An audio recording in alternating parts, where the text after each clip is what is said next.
Hoje vamos falar sobre lidar com a opinião alheia. Como que a gente faz para superar a galera que mete o bedelho durante a nossa preparação para estudar para concurso? Eu acho que de tudo o que a gente ouve quando a gente resolve estudar para concurso, o que a gente mais precisa é separar o que é interesse genuíno, porém com ignorância, e passivos agressivos, tá? Então hoje eu vou falar dessas duas frentes. Primeiro, daquela pessoa que você merece ouvir, aquela pessoa que merece ser ouvida, mas ela é um pouco ignorante. Então ela fala bobagem. E isso pode acontecer. Pessoas que a gente ama, pessoas que gostam da gente, pessoas que nos amam, podem falar coisas que nos desagradem, porque elas são ignorantes. Ignorantes em relação ao estudo para concurso, ignorantes em relação a editais, a estudo, assim por diante. Por outro lado, a gente também pode ter o passivo-agressivo, né? O que é o passivo-agressivo? É aquela pessoa que ela faz questão de espezinhar, faz questão de afrontar, faz questão de meter o bedelho, mas ela não faz isso por ignorância, ela faz isso para nos diminuir, ela faz isso para tentar dizer que foi brincadeirinha. Então a gente tem esses dois aspectos, esses dois espectros de pessoas que são difíceis da gente lidar com a opinião, né? Então é disso que eu vou falar hoje, né? Vou abordar especialmente esses dois espectros de pessoas que se metem na nossa vida, tá? Então, o primeiro espectro, o primeiro enfoque que eu quero dar hoje é o enfoque da pessoa que te ama, ela quer o teu bem, ela gosta de você, mas ela se preocupa com você sendo ignorante, tá? Eu vou dar um exemplo disso, tá? O meu pai, né? Tem vídeo do meu pai aqui no canal, tá? Aqui no canal da Prof do YouTube tem vídeo dele. O meu pai era uma pessoa que me apoiou durante os estudos para concurso, né? Durante os estudos para concurso, meu pai me apoiou pra caramba, assim, ele foi bem legal. Mas ele era ignorante em relação ao estudo para concurso. Ele era ignorante em relação à aprovação em concurso público. Ele era ignorante em relação a essa instituição do estudo para concurso, né? Concurso público não era uma coisa comum na minha família e tal. Então, meu pai, ele era meio ignorante em relação a isso. Como ele era ignorante em relação a isso, ele falava de vez em quando umas bobagens. Então, por exemplo, meu pai falava que não adiantava estudar, porque concurso era tudo carta marcada. Meu pai falava que você está estudando à toa, porque lá na frente quem vai ser aprovado vai ser o filho do político ou algum amigo do amigo do amigo. Então, meu pai, ele me ajudava, ele me apoiava, ele gosta de mim, mas ele era realmente ignorante, né? Ele não era uma pessoa que dava opiniões alinhadas ao que eu sabia que era verdade. Ele dava opiniões bem loucas mesmo, tá? Como é que eu lidava com o meu pai? Eu lidava entrando por aqui, saindo por aqui, tá? Quando a pessoa ela gosta de você, ela quer o teu bem, mas ela é ignorante, você tem dois caminhos, né? Ou você gasta saliva explicando, contando, né? Você gasta saliva deixando tudo claro. Pô, eu vou falar, eu vou deixar claro, eu vou explicar, eu vou fazer meu pai aprender um pouco mais sobre isso, assim por diante. Ou eu gastava saliva com isso, ou eu deixava ele falar, estudava, e o meu resultado ia demonstrar para ele que concurso não é só para pessoas que são parentes de político, que não é só para carta marcada, blá, blá, assim por diante, né? E aí eu escolhi deixar entrar por aqui e sair por aqui. Por que eu escolhi deixar entrar por aqui e sair por aqui? Porque o meu pai, mesmo pensando isso, mesmo pensando que era tudo carta marcada e tal, ele continuava me ajudando. Ele não ia contra mim, né? Ele continuava me ajudando, ele continuava me apoiando. Se o meu pai fosse alguém que não me apoiasse por conta disso, por conta dessa ignorância, se meu pai, sendo ignorante, ele não me apoiasse, né? Por exemplo, digamos que eu fosse casada na época e eu tivesse um marido que fosse ignorante e a ignorância dele fizesse com que ele não me ajudasse no estudo, não me apoiasse no estudo, assim por diante. Se fosse assim, o que eu ia tentar fazer?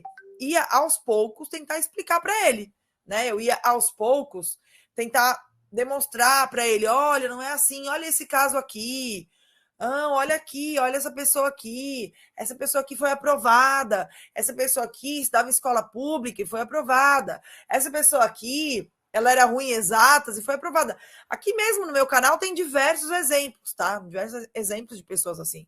Certo? Eu ia tentar fazer dessa forma. Ele achava que eu não ia passar, mas ele achava assim: ah, ela não vai passar, e com o tempo ela vai ver que é tudo uma viagem, que é tudo é carta marcada. Mas não foi o que aconteceu, né? Enquanto ele achou que isso fosse acontecer, eu passei.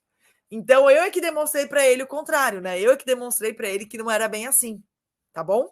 Mas se eu dependesse da ajuda dele, se eu dependesse do apoio dele, se fosse meu marido, por exemplo, que fosse me apoiar financeiramente e que não acreditasse no estudo para concurso, o que eu ia fazer? Amor, olha aqui essa pessoa. Amor, olha esse caso aqui. Aí eu ia demonstrar com provas. E aí eu ia, aos poucos, tentar convencê-lo do contrário. Certo? Então, este é o primeiro caso de pessoa que eu falei. Não é que ela não te apoie, ela gosta de você e ela te apoia, mas ela é ignorante. Então, às vezes, você tem que ou ficar quieto, né? Ou você vai demonstrar com provas de que a pessoa está errada. A pessoa não está de má fé. A pessoa está de boa fé. Ela só é ignorante. O segundo caso é o caso da pessoa que é de má fé. É aquela pessoa que ela sabe que concurso funciona, ela sabe que você tem condição de ser aprovado, ela sabe que dá certo.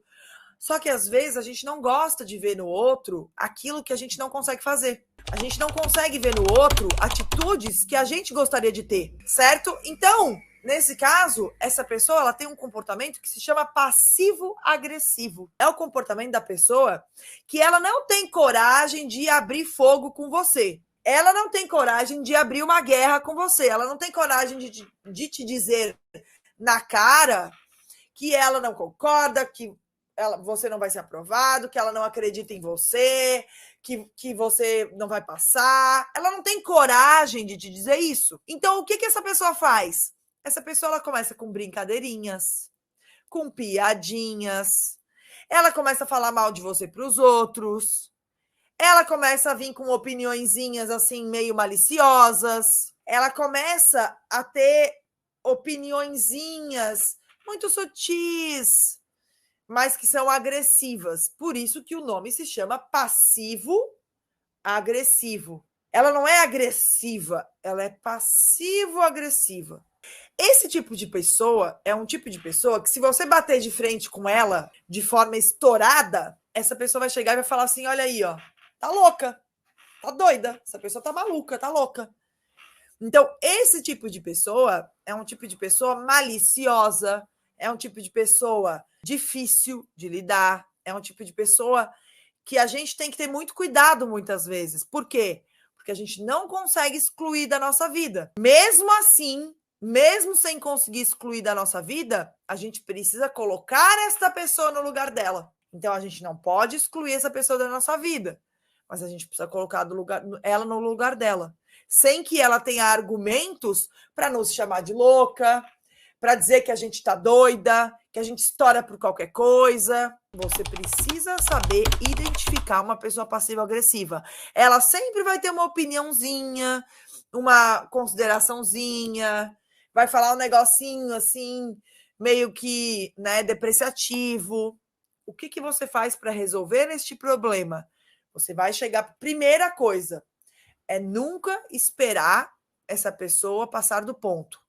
É nunca acumular demais. Se você vai acumulando as coisas que essa pessoa vai falando, você chega uma hora que você estoura, entendeu? Chega uma hora que você passa dos limites. Então, o ideal é você nunca deixar esse ponto chegar. Essa pessoa não pode falar um monte de coisas para você de modo que você perca o juízo. Se você perder o juízo, ferrou. Você vai enquadrar essa pessoa. Porque essa pessoa ela vai te dando essas indiretinhas, ela vai te falando essas coisinhas, porque ela acha que você nunca vai revidar. Ela acha que você nunca vai falar nada. Ela acha que você só vai ficar ouvindo, quieto, né? Você chega para um amigo e fala assim: nossa, essa pessoa está implicando comigo. Aí o amigo fala assim: ah, não liga, vai passar. Ah, não liga, deixa ela falar sozinha. Nunca ouviram alguém falar isso? O que acontece? Não passa. A pessoa não para de falar, a pessoa continua falando, e o que ela mais quer é poder continuar falando, né? É poder continuar dando essa opiniãozinha dela, essas indiretinhas, essas brincadeiras, sem que você revide. Por quê? Porque daí ela faz isso sem maiores implicações. Então, o que você tem que fazer? Você tem que estourar com ela? Não. Se você estourar com ela, ela vai ter mais um argumento para te chamar de louca. Então você não tem nem que ficar quieta e nem estourar. O que você precisa fazer é perguntar para ela, com a voz firme, muito calma e muito tranquila, qual é o teu problema comigo? Como assim, meu Deus? Não, tô te perguntando porque você fala um negocinho aqui, um negocinho ali. Então eu queria entender se você tá com algum problema comigo. Quando você faz isso, você joga luz nesta pessoa, você inverte a história. Quando você faz isso, a atenção estava em você. Essa pessoa estava tentando provocar você. Agora é você que vai inverter o polo e vai provocá-la. Ela não estava esperando por isso. O que essa pessoa normalmente vai falar? Normalmente ela vai tomar um susto e ela vai falar: não, imagina, está doida? Não tem problema nenhum. Não tem? Ah, que bom. Então acho que não precisamos continuar mais dessa forma, né? Se você puder parar com esse tipo de brincadeirinha, porque não é legal, tá? Deixa essa má impressão, né, de que você tem algum problema comigo, quando na verdade você não tem, tá bom? Quando você fizer isso, você vai expor a pessoa. Essa pessoa, ela vai se sentir nua, ela vai se sentir exposta. E aí, exposta, ela nunca mais vai vir de piadinha para cima de você. Por quê? Porque ela sabe que você não tá ali passiva, dormindo, sem revidar. Ela sabe que você sabe revidar. Meus queridos, eu já fiz isso, nenhuma nem duas, umas 20 vezes. No meu Instagram, tem um destaque sobre isso, que se chama passivo, em que eu conto toda essa história. Eu conto mais ou menos essa narrativa que eu falei hoje aqui, eu conto lá. Beleza? Então é isso, ficamos aqui por aqui. Tamo junto, um beijo e boa noite. Fiquem com Deus.